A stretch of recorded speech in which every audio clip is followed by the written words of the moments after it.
Ahora sí, más de una gente de bien quedó temblando con la sorpresa que dio el presidente Gustavo Petro de salir a los medios de comunicación, sí, salir en televisión nacional en una nueva intervención. De sorpresa les cayó con datos, denuncias con nombres sobre el desfalco histórico que han hecho en la salud en Colombia, sobre todo con la nueva EPS. El momento más impactante cuando con nombre propio menciona a Enrique Vargas Lleras, hermano de Vargas Lleras, sobre cómo en 10 años este tipo no se dio cuenta cómo se estaban robando la salud de los colombianos, y eso que él estuvo 10 años en la nueva EPS. Hombre, esto es histórico lo que hizo Petro. Dicen algunos que es una de las intervenciones más contundentes, queridos amigos, porque más de un expresidente quedó sorprendido con lo que hizo Gustavo Petro. Ya los uribistas no tendrán cómo hacer show sobre que es culpa de Petro la crisis de la salud. Vean esto y compártanlo para que muchos colombianos entiendan de qué es lo que está pasando en Colombia cuando no le dan una cita, cuando no le dan un medicamento, cuando tiene que hacer largas filas. ¿Quiénes son los verdaderos culpables? Vean esto. Se trata del enorme robo a la salud en Colombia.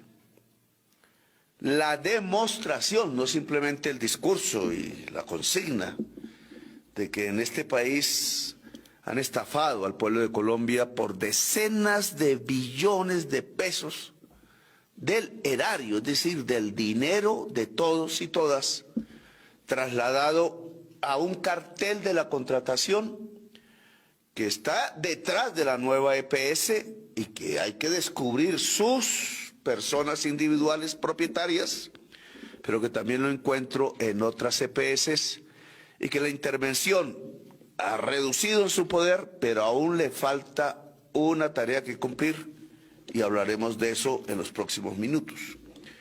He traído aquí, ustedes pueden ver, este callejón es el de todos los presidentes de Colombia. De aquí para atrás, la historia del país.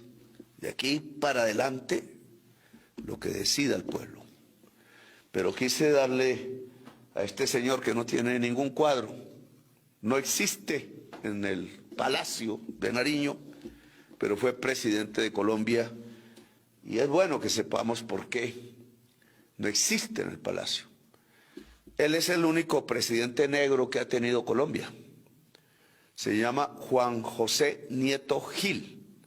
Fue presidente de la Confederación Granadina en 1861.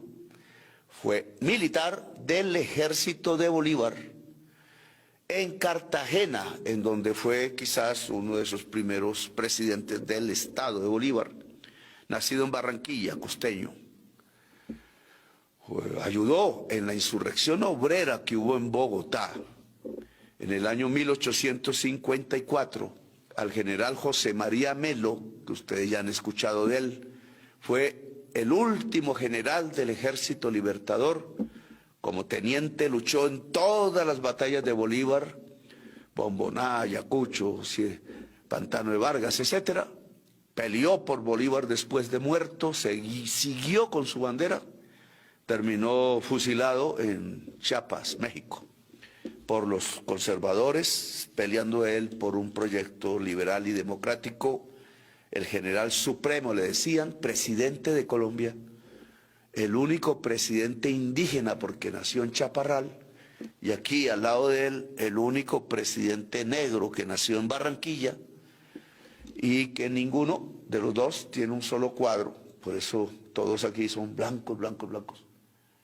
Y yo quiero que estos presidentes también estén aquí, porque su pueblo también hace parte del pueblo de Colombia, su historia hace parte de una lucha de los pueblos subordinados en este país, de las mayorías, por lograr, como decía Juan José Gil en su periódico La Democracia, siendo miembro del Partido Progresista, como decía él, la justicia social por construir aún en Colombia.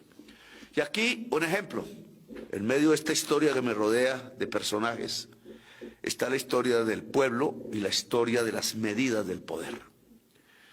Y vamos a tocar entonces el caso en concreto.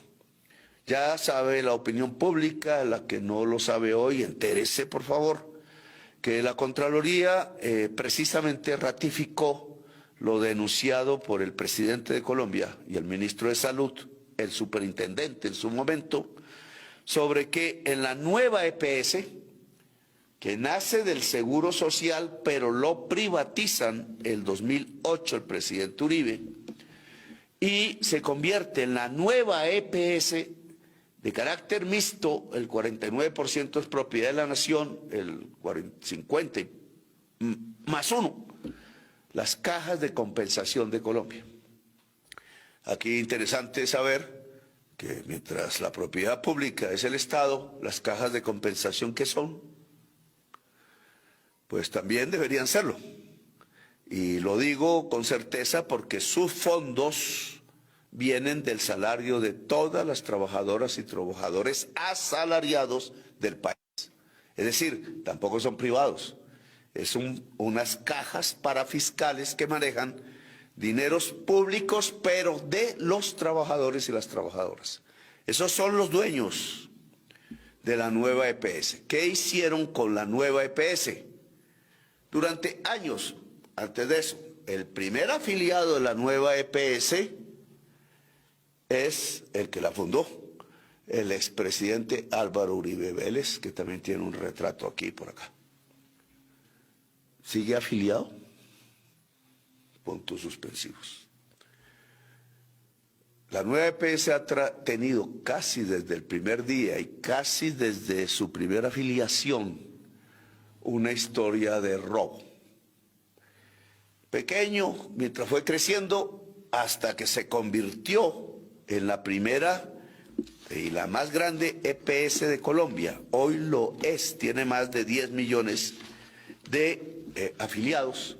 Pero lo que nos muestra el Contralor es cómo en los últimos años, para no hablar de los primeros, tenemos toda la historia, continuamente ha habido un mecanismo que ha permitido sacar el dinero que es del Estado para la salud de los afiliados hacia intermedio de unos contratistas, siempre son los mismos, se han vuelto enormes empresas, antes no existían, hacia los dueños de la salud en Colombia y unos políticos poderosos que se quedan con las coimas, los sobornos. Las EPS son un sistema de corrupción política y obviamente social de Colombia.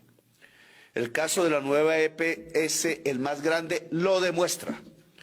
Y si nos vamos un poco a esta historia de EPS, voy a mostrarles unos cuadros, dicen que son un poco aburridos y que no los sabemos trabajar, pero estas son las cifras que quiero que quede muy claro en la opinión pública nacional. Miren, aquí encontramos desde el año 2018, en el tema de liquidaciones, fue un documento que me entregó el señor Duque como empalme, que la insolvencia patrimonial, es decir, en el año 2018 el conjunto de las EPS tenía menos 8,5 billones de pesos de la plata del entonces.